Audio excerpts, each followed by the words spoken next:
that they don't want family separation and they don't want children being detained, meaning that they want people to be able to walk in and be accommodated just for making it to America. And they also don't want ICE or a wall for the most part. So no borders, no country. And I don't want to say that this story is a result of those lunatic activists, but it's certainly something that they're welcoming with open arms. A caravan of over 4,000 people is en route to our southern border. However, they may not even reach us as Mexico has deployed 500 extra federal police to their southern border between them and Guatemala in anticipation of the caravan's arrival. Now, this caravan started to leave Honduras back on October 13th, and in 5 days, they've only made it about a fifth of the way across Guatemala. So, needless to say, they won't be making it to America anywhere near our midterm elections, if at all. But now, apparently, there's been a judge that's called Trump's family reunification efforts unacceptable. But if you read the article, they can't even find most of the parents because they've likely been deported. And I'm clearly not a big fan of this, as I think the children should have been deported too for the most part. But you have to remember that many of these children were sent to America either alone or with a member of the cartel. And there are certain cartels that make more money from smuggling people across the border than they make from narcotics dealings. Many of the parents just hand their kids off to the cartel and that's it. So you can't even rely on somebody's word. And a lot of these illegal immigrants from poorer cultures don't have paperwork to actually verify that a certain child is theirs. So what do you do then? Do you just hand the kids off to whoever claims to be the parent? I mean, that seems remarkably irresponsible and careless. But people, specifically on the left, act like immigration is this simple and easy issue. And for someone like me who's certainly more hardline, it's pretty easy for me too. It's not simple, but it's easy for me. And it's the people who allow emotions to cloud their otherwise rational thought who tend to have problems with immigration, more specifically family separation. I mean, the people who surrender all of their rational abilities to emotion in every instance are ideologues who just want whatever makes their uneducated heart feel good in the moment. The people who are more hardline don't have to worry about emotion clouding rational thought because there's no way to have a functioning immigration system without either family detention or child separation, unless you have such an immaculate and strong border that no illegals ever get in, which I'd also be in favor of. But I truly feel bad for the people who tend to be rational in their methodologies, but feel emotion welling up when children are involved. I mean, it must be tough to separate out the two, but it has to be done. You have to do it. Emotions are impulsive, and impulsive thinking means that you'd eat the marshmallow. And I bet only a handful of people understand that reference, and I'll pin the first comment that I see that explains the reference. But basically, it means that you'd end up in a far worse place in life by being impulsive. There's a reason that Nietzsche says that any single impulse would gladly lord over the others and remake the world in its image. Okay, and it's because if you allow emotion to control the geni that you will into being, the axiomatic bedrock is not truth or logic. It's impulsivity and emotion, which is inherently an illogical engine to use when you're driving yourself through life. When you have an increase in the number of border crossings, it's time to ramp up defense down on the border. When you have over 40,000 people apprehended in a month, and almost 40,000 people the month before, it's time to have serious border protection and stop messing around with the sanctity of America. I mean, the emotional activists have neutered and desensitized people to the point where middle ground is saying, oh, we had 40,000 people try to cross the border illegally in September, and that's not even counting all of the people who actually made it in undetected. Well, I guess we'll just have to hope that things don't get worse.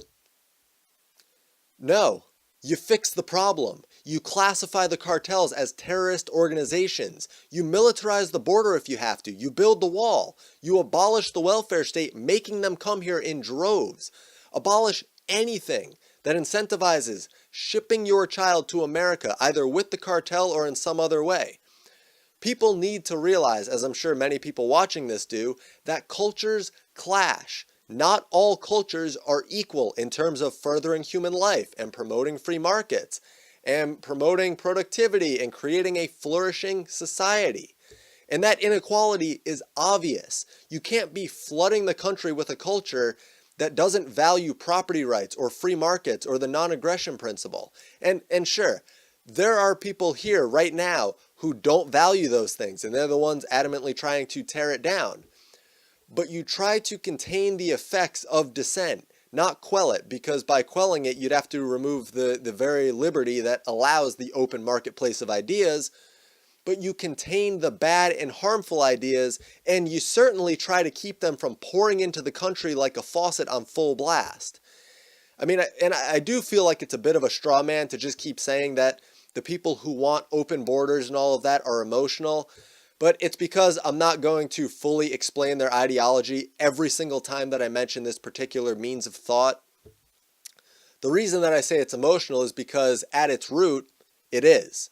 Solzhenitsyn outlines this way of thinking pretty well in the Gulag Archipelago when he says that when he would talk to fellow communists, they would tell him that the pain of hunger is minuscule compared to the other pains that man feels. Of course, this is a purely emotional claim built on propaganda and mistaken knowledge and the hollow stilts necessary to rationalize an ideology. But the truth is, when you're hungry, all you can think about is that hunger. It governs every thought that you have. It governs your dreams. It governs your actions. It's an impulse that commandeers the mind without any ability for conscious containment. So I will claim that the open borders and welfare state crowd is driven by emotion, even though that's not purely what the intellectuals in that camp are drawing on. And yes, IQ plays a role in all of this. Lower IQs tend to congregate around authoritarianism. And what I mean specifically is that not every authoritarian regime is born out of a low IQ population, but pretty much all low IQ societies end up with an authoritarian leader. And IQ and culture doesn't matter when you're considering an individual, because individuals can obviously vary, and you'll get people of certain cultures and races that are smarter than people of other cultures and races, regardless of averages. But when the IQ gap matters is when we're talking about masses of people, specifically a 4,000 person caravan with no criteria to get into that caravan. Out of 4,000 random Americans, how many do you think have a college education and contribute to society? Now, out of that caravan of 4,000 people, how many are educated to the American college standard, and how many are going to contribute to society rather than reap the benefits of the welfare state? We don't need more low-skill workers. Like that's a common misconception. America does not need more low-skill workers. We don't need more mouths to feed. And the obvious rebuttal to this point is to say that, well, the educational opportunities aren't the same in Central America or Mexico. And sure, they're not. But first of all, I don't care where they came from. I care about what they can currently do. And second, we're talking about a mass of people. Hondurans have an average IQ of 81. That means that the average Honduran would have an incredibly difficult time finding any job that they could competently do in America. Not to mention that genetic inheritance has a much larger effect on how a child turns out than conditions of upbringing. A lot of what was seen as conditions of upbringing in the past are really genetics. For example, smarter people will create an environment in which they can raise more smart kids. That's an environment created out of genetic factors. So Hondurans don't just need to be immersed in the American education system, as bad as I think it may be. I mean, that wouldn't help the problem. Having them brought up in an American society wouldn't make them respect free markets and individuality and logical thinking. It would pull the culture of America down as a whole, not lift up the Hondurans. And of course there's good Hondurans and ones who should be able to come here legally if they can show that they'll help the country. but they don't get to just cross the border in undocumented masses. This is why an immigration system is great. It separates the individual from the crowd. Okay, I feel like I'm starting to ramble, so I'll just end this video here. And if you have any questions or you want me to clarify anything, just leave a comment and I'll either respond to it now or this weekend when I go through the best comments of the week during a live stream.